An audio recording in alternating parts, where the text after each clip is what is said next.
At Metropole TVKE across all your social media platforms. I am at Kiagesimba. You're watching Metropole Television. This is your official sector trends this morning. Let's get on to that story therefore. Now, the retail industry, or the retail sector in general, has seen an increase in our online spending impacted by the pandemic compared to previous years. But at the same time, it has witnessed a dip still as a result of the pandemic. But the question is, how is the adoption of cashless systems here in the country? And how is the market performance? Answering these questions is Florence Buana, who is the head of technology at Cashless Limited, a payments service provider in the country. Florence, good morning.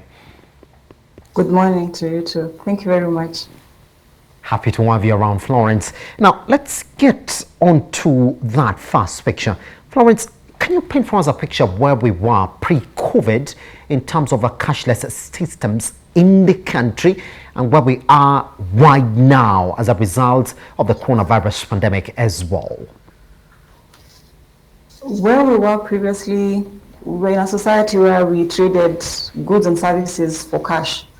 And cash was the order of the day. And pretty much what we say in the market is cash is king. It was the prevailing in royalty in that period of time. We find ourselves in this period where we are transitioning and we are moving slowly and accepting to the new element of payment, which is cashless. Yes. We're using virtual money. We're using it to buy products online. We're using it to purchase groceries, deliveries, buying airline tickets. So we're finding ourselves in a position where we are capable of operating from a point of convenience just by virtue of using a handheld device, using a laptop, and we are finding convenience very easily as we speak now in the market. Pretty much. You like to think that the height of using cashless payment systems in the country was in 2020. Have we seen a dip in 2021, or that is now becoming the way to go, especially in the retail sector? It's become the way to go. It's Yes. been progressing. We take a point within the FMCG market, the Yes. fast moving consumer goods, the market where we are looking at supply chain for beers, products where wholesalers are moving from one retailer to another. They are using gadgets, what we call point of sale devices, such that when they're delivering goods, they're getting the payments done by a card on the spot. So you're finding cash flows being managed very well. And looking at that, you find that enables the markets to move money quickly, move money around. And with that being said, we are finding them embracing this technology where they are operating in cashless mode. So from where you sit at this morning as a payment service provider in the country, yes, you would like to think that it starts there and ends there. We have the system, but what other solutions under these cashless payment systems are your clients looking for, Florence? They're looking for touch points. Yes. So at SkySwitch, we've offered agency banking Yes. as a platform of access. We've ensured that we are interoperable. So for the customers who are already on our platform, anybody coming into the environment, we've created an ecosystem where they can consume products from any player within our ecosystem. That is the Cashless membership, the partners we're working with. Yes. So it's been enabled that way. And is that exactly what we're looking for in a 2021? That it has to offer, other than just the payment system, there has to be a general ecosystem around that area as well? Yes. I'd put it this way, that you need to have an interoperable environment where we have different players integrating in the payment space. So Yes. you have to get the bank where there's the stores of value. You have to get the MNOs, the mobile money banking platforms, say for instance the M-Pesas, the Airtels, the telcos. We're integrating together to ensure that the platforms create an ecosystem where the consumers come in, and regardless of which particular institution they are interacting with, they do not get obstacles to access their money to pay for goods and services. Pretty much. So customers are looking for channels and platforms to access their money. Right. So when you look at where we are in 2021, were we ready for this shift, Florence, or is when we're really trying to figure how to run this specific industry of payment service, cashless payment service providers in the country? Where are we in this space? Are we where it needs to be, or we're still growing? I'd say we're still growing. Yes. And we're not exactly where we were a while back. Sequence, which started in the year 2002, and it was to ensure that the financial institutions are interoperable. We were to ensure also financial inclusion was taking place in the market. We should be in a position to say that it's been a progressive kind of trajectory for the whole entire ecosystem, and we can only do better. We find our place getting new people really exponentially in this space. This is the space where we find people from first world countries coming to study how we operate. Yes. So I believe we are the most progressive and the most embracing society to technology as we speak. People say that you cannot really envision a totally cashless system when it comes to these payment service providers in the country. Can you talk to how can we think about that possibility, Florence, from what you said this morning, and what are the advantages that come with it as well? I think we can start to look towards having an entirely cashless society. Yes. In the near future. Yes. We are slowly and steadily progressing in that direction. We have countries we can look out for, like say Sweden, who've already totally embraced cashless, although you find one or two scenarios where someone wishes they'd use cash. We are moving in that direction. What our society experiences is a lot of areas where people still interact with cash. So we could say cash is still king. Yes. But the embracing of the use of virtual money, so to speak, has been embraced largely. How it's advantageous to us, we are experiencing better pricing in this particular space where we're operating seamlessly. Yes.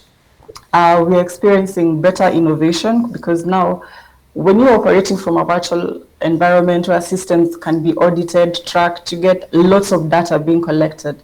When this data is analyzed, you're able to be more innovative and get more products in the market. If you look at the environment you're playing in right now, you're getting solutions like messaging apps, being in a position to embrace financial inclusion. You're able to do transaction off WhatsApp, for instance, just to give a case. You're able to do so much more on your mobile right now, more than you're able to do before. So it's been progressive. The advantages far more outweigh the disadvantages, where you would find the risks that could perhaps arise. So advantages also would be like the convenience it offers you to operate from a handheld device from wherever you are and get your goods and services served. And from a tracking point of view, it becomes very easy to track consumer spending. The government can be in a position to do planning, to know where the economy is going, and organizations can be in a position to manage the cash flows better. Yes. All right, yes. Let's make it very basic for anybody who's listening to you this morning. I've got a question directly from one of the viewers who was asking, how do I automate my fries business, especially when it comes to payments? What specifically do this person need, this entrepreneur, what do they need, Florence? Did you say McFries? Yeah, no, my fries business, my chips business. My fries, so yes, they have a chips yes. business and they'd want to have it automated. Yes. So this particular vendor would be encouraged, perhaps from the seamless point of view, would be to operate from a mobile handheld device. Yes. They could also operate from a handheld device, what you call the point of sale device. And as an institution, you can offer this to them, give it to them, a fully fledged platform that has already been enabled for business. All they need to do is come to us, get registered, and they're in business. We already have a platform that's running, and we have a range of products around there. From the menu, you can be in a position to do credits, you can be in a position to do debit transactions, and we'll be in a position to also do for you reconciliations. And all you need to do is come to us and get the reconciliation, the reports. Yes. And also your bank Yes. is going to be involved in this whole engagement, where the flow of transaction begins from when the customer pays you, from the back end when you push the transaction to us on the platform. We take care of all the business in the back end. So you and your business in your day-to-day selling of rice, you're taking care of. The back end is our backache, not yours, and we Yes. take care of that. We're also a regulated entity, so that gives you the comfort that we are not a quack. Your business is safe and secured. So another question that we're getting is that, well, what sort of training goes, let me just ask you directly, that can you come and install this POSs and point of payment services and teach me how to use it, and how long does that take? Yes, indeed. So at the point of you getting registered, you will also be trained on how to use the device. Yes. Because you need to be capable of managing it from the point you're serving the customer to when you're running your end of day processes. So we will train you. It's something that will take a matter of, we could say, an hour Yes. to just onboard you and train you on the same. Then we also don't leave you alone. We work with you through the whole entire journey. Pretty much. So as and when, yes, indeed, as and when you need assistance, we are always on call to facilitate the entire journey until the point you're comfortable. And so to speak, we ensure that any innovations that come into the market, we are ahead of time. So we keep on improving. The products get continuous improvement, and innovation is always embedded in the solutions that we provide. So Yes. the point of sale device is not just a standalone device. The menu is quite robust. Yes. I might say. Yes. Pretty much, which therefore answers this other direct question that we got, whether you have a technician who's on standby once the systems would fail or break. I think that Yes. answers it directly. So let's move into the next part of this conversation as well. I mean, you've interacted with a lot of smaller businesses in the country. Florence, is this the other way, therefore, of formalizing these businesses? Because then when you have this cashless payment systems, then that means that this is a business that is ready to formalize itself.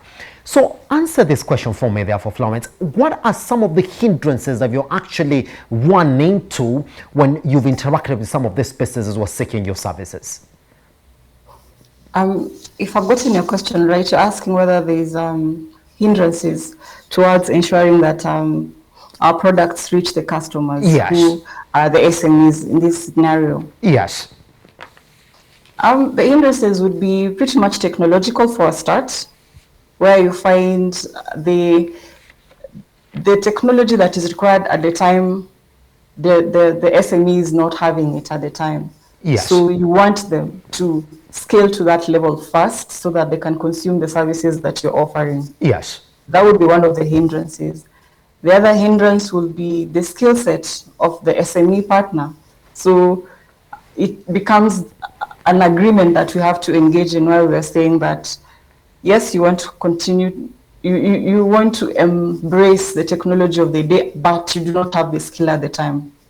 So what you end up doing is do platform as a service kind of arrangement, where we onboard you on the platform, but do the entire product for you on your behalf.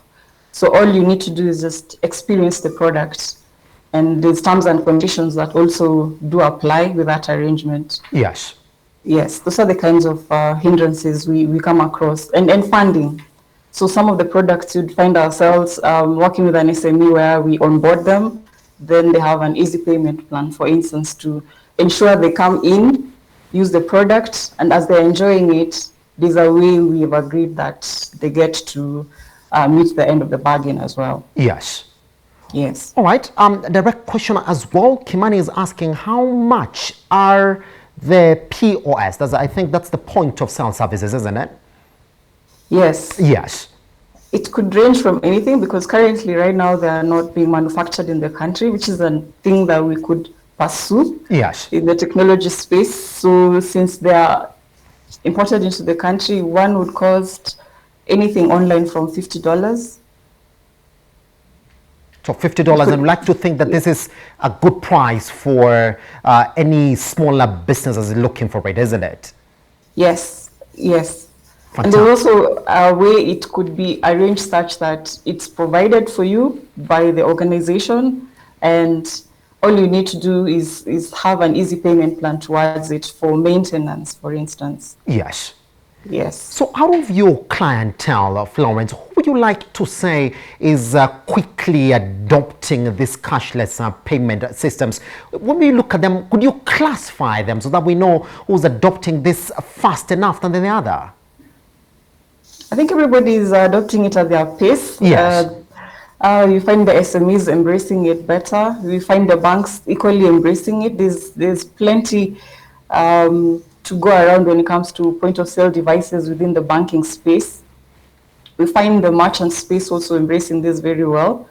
I would say we are moving slowly into the informal sector. So we find the financial inclusion there not very present, and we want to get into that space. Yes.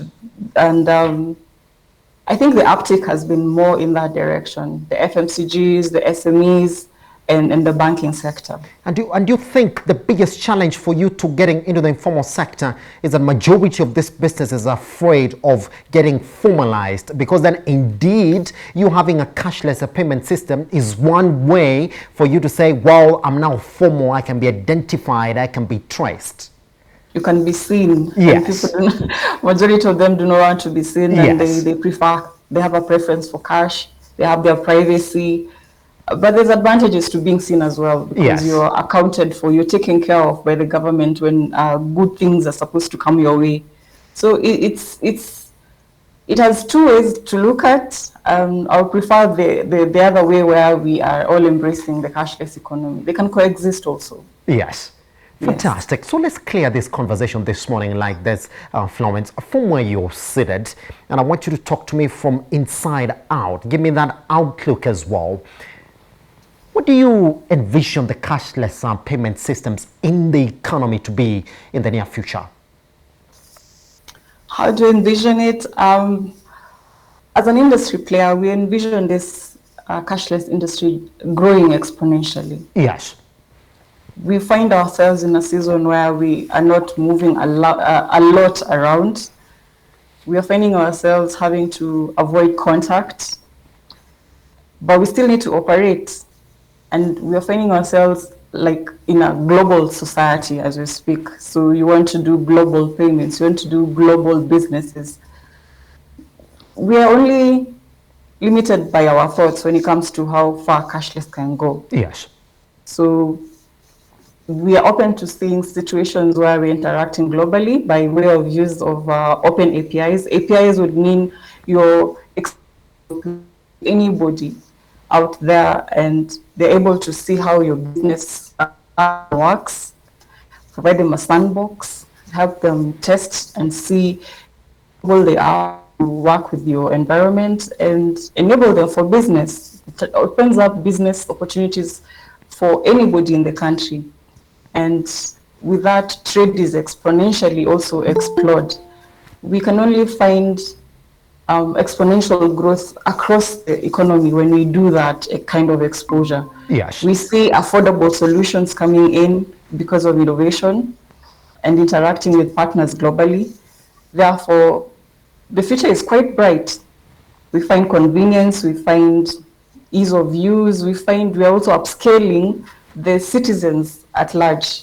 They are also eager. They are also those ones who are hungry for such kind of solutions. So we are quenching their thirst as well as we embrace the cashless society. Florence Buana, Head of Technology, Switch Limited, thank you very much for taking your time to speak to us here at Metropole Television this morning. Thank you very much for having me. Anytime. Good morning. We take a short break. Once we come back, how did Kerry manage to bridge that deficit that they had in 2020-2021 in just 3 months? They surpassed their targets for the very first time in 8 years. How did they do it? Can they meet their 2021-2022 targets if we go by what they're telling us once we come back here on A Business I Am?